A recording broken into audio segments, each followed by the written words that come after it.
یو واقع ذکر کوي امام ابن عساکر راوړی ده چې عبدالرحمن ابن مهدي رحمه الله مشهور سړی دی د دې یو زوی مړ شوی نو چې کله د ده زوی مړ شو نو دی په هغې ډېر غمجن شو بچې د بچي مرګ لوی غم بیا چې بچی زوی نو دی پې دومره غمجن شو چې خوراک څښاک یې پرېښود کله سړي باندې غم زورور شي نو بیا خوراک څښاک ته هم زړه نه کېږي نو د دې نه امام شافعي رحمه الله خبر شو د هغه په دور کې قسم نو هغه دته یو خط راولېږو او په خط کې ورته یو څو خبرې وکړې چې هغه بیا د بصري خلکو عراق کې د بصري خلکو به یو بل له به تحفه کې ورکولې څوک به چا سره میلاو شوي دا یو څو خبرې واله به تحفه کې هغه ورته دا ویلي وي اول دا خبره یاده که ته چې د نور چا غم له ورشي که نه د بل چا غم له ورشي او هلته ته کومې د تسلۍ خبرې کې هغه ځان ته وکړه ته چې د بل چا په غم کې د تسلۍ خبرې کې هغه نن ځان ته وکړه دا ډېره اهمه خبره لکه چې موږ بل ته خبرې ډېرې مزېدارې کوو خو هغه خبرې ځان ته نشو کولی بل ته وایو زه خیر دی ته داسې او زه خیر دی ښه ځان ته شروع د ځان نه پکار نو ته چې بل ته د تسلۍ خبرې کې هغه ځان ته وکړه بل یې ورته دا وویې او د نورو خلکو په کارونو کې چې کوم کار بد ګڼي هغه په خپلو کارونو کې هم بد ګڼه کله داسې هم کېږي لکه بل سړی دروغ ووایي دی به ځمکه او اسمان یو کوي دروغ وله سم کافر ته جوړوي په دروغ ښه دی چې دروغ وایي هغې ته دی بد نه وایي که بل سړی دوکه ورکړي ډېره غټه ده زه منم چې غټه خبره ده خو ته چې دوکه ورکوې ته دې ته ولې په دې نظر نه ګورې چې دا ما غټه ګناه وکړه یې ورته دا ووایي بلې ورته دا ووایي وی دا خبره یاده که لوی مصیبت دا دی لوی مصیبت په مصیبتونو کې چې د سړي نه خوشحالي لاړه شي دا غټ مصیبت دی او د بچي تله څه دي د خوشحالۍ تله دي که نو غټ مصیبت دا دی چې د سړي نه خوشحالي لاړه شي خبره په دې ځینې ته ورراځي دا په هر چا راځي خو هغوی په مصیبتونو کې غټ خوشحالي لاړه شي سره د دې چې سړي ته اجر هم میلاو نه شي دا لوی مصیبت نه شو ولې لوی مصیبت شو مصیبت د پاسه مصیبت یو خدای نه بچی لاړ څومره لوی مصیبت دی او دې دومره لوی مصیبت کې الله تعالی اجر درنه کړو دا څومره لوی مصیبت شو زموږ د اقوالو او افعالو د لاسه داسې کېدی شي چې الله موږ په دې مصیبت کې د اجر نه محرومه کړي بیا ورته دا ووایي نو بیا څه دی خیال دی چې دا دوه خبرې جمع شي دوه کمې مصیبت راغلی نه خوشحالي دنه لاړه او اجر نه محرومه شوي چې دا دوی او ورسره دا جمع شي چې ګناه مو ګټې نو بیا دې څه خیال دی اوس ګوره مصیبت راغی دا زموږ لپاره ډېره فایدهمنه ځکه مې د امام شافعي دا نصیحت پوره ووایي مصیبت راغی دا خو غم دی مصیبت دی بچی لاړ پلار مړ شو ښځه مړه شوه کاروبار بند شو بل مصیبت راغی بیماري مصیبت راغی دا ځان له یو مصیبت دی یو غم دی الله د دې اجر درنه کو ستا د عقیدې ستاسو د کارونو ستا د خبرو د لاسه بل مصیبت دی صرف دا نه ګناهګار هم شوې الله اکبر دې بوج ته ګوره کوم چې په ده راغی نو بیا ورته ووایي د یو څو شعرونه درته وایم دا یاد کړه ځان سره اني معزيك لا اني على طمع من الخلود ولكن سنة الدين زوی تا ته لاسنیوه کوم تعزیت ته کومه زوی مړو زه تا ته تعزیت کوم لاسنیوه درته کومه په دې نه چې زه پاتې کېدونکی یم خو دا د دین یو طریقه ده چې چا باندې مصیبت ورسي ته به ورته تسلي ورکړې چا ته مصیبت ورسي بیا ورته ډېره ناشنا ووي فما المعزي بباق بعد صاحبه ولا المعزى ولو عاش الى حين نوی دا څوک چې لاسنیوه کوي دی پاتې کېدونکی دی او نه هغه کس پاتې کېدونکی دی چا ته چې لاسنیوه کېږي اگر که دوی د هغه بل نه وروسته څه وخت دنیا کې زیات تېر کړو څومره ناشنا خبره څومره خلکو لاسنیوي کړي دي نن خاورو کې پراته دي ناس به نه په لاسنیوه کې ته چې کله چاله ورشي ته دا سوچ وکړه چې دا زه چې درته لاسنیوه کوم د بچي د رور د ملګري د خپل په باره کې نه زه پاتې کېدونکی یم نه دا چا ته چې ته لاسنیوه کې دی پاتې کېدونکی ده یو ورځ را روانه ده چې ستا لاسنیوي ته به خلک ناسي او دا ته چې چاته لاسنیوه کوې د ده لاسنیوي ته به خلک ناسي وایي دې خبرو دومره اثر وکړو دومره مشهوري شو چې په عراق کې به بیا څوک د چا سره میلاوېدو نو یو به بل ته یې تحفه کې دا واله دا د هغوی تحفې وې دا د هغوی نصیحتونه وو دا د هغوی خیرخواهي وه یو بل ته ما دا مسله ذکر کړې وه چې درود ویلو ډېرې طریقې شته کوم چې د رسول وسلم نه ثابتې دي او هغه رحیق الاظهار کتاب کې موږ تفصیلا ذکر کړي ده او درس کې وضاحت هم شوی نو هغه واورئ د ټولو نه غوره طریقه د درودو هغه ده چې هغه شریعت کې راغلی ده او مانځه کې خو به صرف هغه وی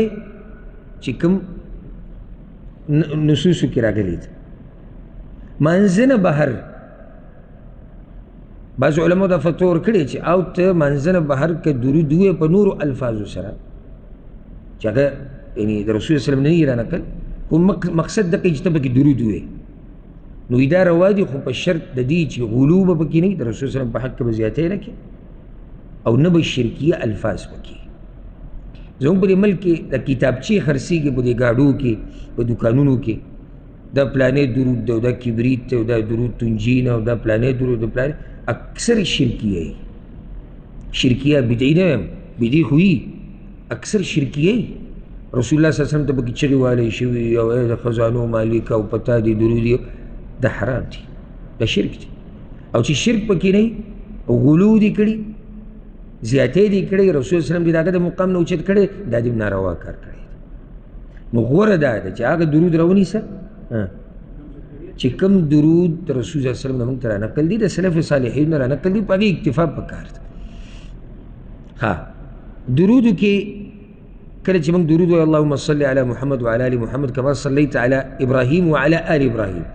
او دلته دې روایت کې کما صلیت علی آل ابراهیم ابراهیم پکې نه راځي ذکر اگر که نور روایتونو کې شته بیا وایي چې یا الله برکت واچوه په محمد باندې او د محمد صلی الله علیه وسلم په آل باندې آل باره کې ما خبره کړې وه چې دا څوک دي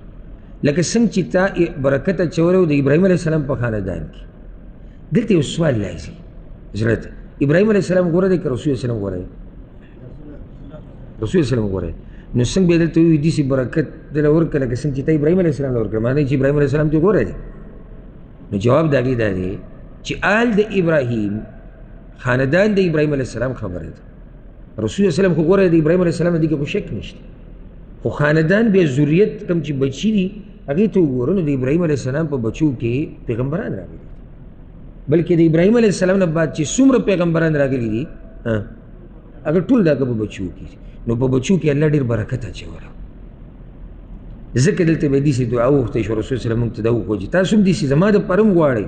چې یا الله داسې برکت واچوې په خاندان د رسول صلی وسلم کې لکه څنګه برکت چې تا اچولی د ابراهیم علیه السلام په خاندان کې او دا ګوره دلته بله فایده یې ده دلیل دی په دې باندې چې برکت ورکول نه ورکول د الله په لاس کې دي که چېرته دا برکت د انسان په لاس کې وي لکه څنګه چې زموږ په ملکونو کې د دې صوفیانو او قبر پرستو دا عقیده ده نو بیا دلته رسول الله وسلم په خپله ولې دا برکت نه وراچوي څه ضرورت دی چې بیا د الله نه غواړو نو هغه خو موږ ته طریقه ښیي چې تاسو یې د الله نه زما د خاندان دپاره وغواړئ نو برکت اچوونکی ذات هغه الله دی او که په یو مخلوق کې برکت پروت دی که نه که یو سړی وایي چې پیغمبر کې برکت دی او قرآن کې برکت دی او حجر اسود کې برکت دی او کعبه کې الله برکت اچولی او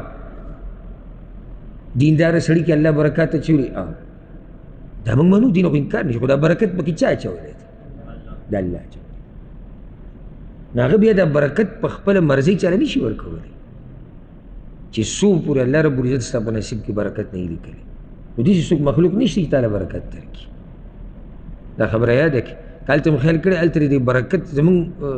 په دې ملکونو کې د برکت دا قصې ډېرې کېږي او ټیټېږي به سړي ته چې دی له صرف په دې سر لاس کېږي او په دې کې برکت راشي او څوک سجدې لګوي غیر الله ته چې برکت راشي برکت کې غواړي په دین باندې عمل وکړه الله رب العزت به دې په ژوند کې برکت واچي په بچو کې به الله برکت واچي د دین په مجالسو کې کښېنه قرآن تلاوت په قرآن باندې عمل د رسول صلی الله علیه وسلم حدیثونه یادول په هغې عمل دې سره برکت ژوند کې راشي په دې نه چې ته پیر صاحب پسې ګرځې او په بابا صاحب پسې ګرځې یو څو روپاټې هغه له ورکړې او بیا ووایې چې دې په لاس راکاږي په سر او په ملا چې په دې کې برکت راشي دا سره برکت فیکټري دی چې د خلکو له برکت ورکوي او دنه ته اوس وکړه اول خو دې ته ورېده کې برکت شته او چې ده کې برکت وی ده به د شرک اډکول او کړی او چې په ده کې برکت وی ده به د بدعاتو خرافاتو اډکول او کړی نو دې تعالی د څه شي برکت درکړي هغه ځان له محتاج دی چې الله وله برکت ورکړي چې رجونې بدل شي او سړی هغه ته ښه تږي برکت نو صحیح ده بعضو اشخاصو کې الله برکت اچولی دی لکه اوس یو سړی دی عالم دی دیندار دی ده کې الله برکت اچولی دلیل سره چې برکت پکې دی علم ورسره دی خیر دی خو دا برکت دی خو دا برکت داسې نه دی چې ته د به بدن پورې لاس راکړه که تا ته به راواوړي که ته غواړې چې دا برکت تا کې راشي د ده سره چې کوم دین دی هغه د نه زده کړه تا کې به دا برکت الله واچوي ستا په بچو کې به یې واچوي خو به دې نه کېږي ته پورې لاس راکاږي چې دا برکت ما ته راواوړي یو سره لاس میلاو کړه او بیا هغه لاسونه دي چې ته به چې خوشبو یې ولګوه دا غیر شرعي طریقې دي او زموږ د عجمو کې دا ډېرې دي عجم چې د ژبې عربي نه ده که نه په هغو کې دا خرافات ډېر زیات دي چې بس نیک سړي پورې لاس راښ کړو ته بس ده وګټله دا یو پیر یو کس ویډیو کړې وه ما که هغه چېرته د حرمینو د امام سره لاس میلاو کړو بیا ویډیو وکړو چې ما لاس میلاو کړو دا څه خوشحاله او ته د خوشحالۍ خبره ګټو خلکو سره میلاوېده نیکانو خلکو سره میلاوېده چې د عبادت په نیت الله به اجر ورکوي خو بیا دته خلکو یو زموږ دپاره دعاګانې غواړه او یو ته یې زما لپاره دا غواړه بل ته یې زما لکه څه شي اول خو ته دا تپوس وکړه چې ده چې د هغه پورې لاس میلاو کړو هغه سره لاس میلاو کړو په څه نیت یې میلاو کړی او آیا صرف په لاس میلاولو کار کېږي که نه که په لاس میلاولو کار کېدی دا ګډ علما خو دلته دي خو الحمدلله میلاوېدو سره ښه اسان دي دقه د حرمینو د امامان هفته کې به یو چکر م لګولی بس لاس به مو سره میلاولی کور ته به تلو بیا به م ډډه لګولې وه یا زموږ په ملک کې چې کوم غټ علما دي د هغوی سره به م لاس میلاوه او پراته به د کوم سړي سره چې ته لاس میلاوې ته د ده تابعداري کوې په نیک کارونو کې ته د ده په نقش قدم رواني د قرآن او حدیث تابعداري کې یاره بس دوا کوه دې ځای کې بیا دوا کوه خو برکت مې په کار دی نو برکت که غواړي هغه په دې سره راځي چې ته د دې نیک عمله سړي په شان ځان کې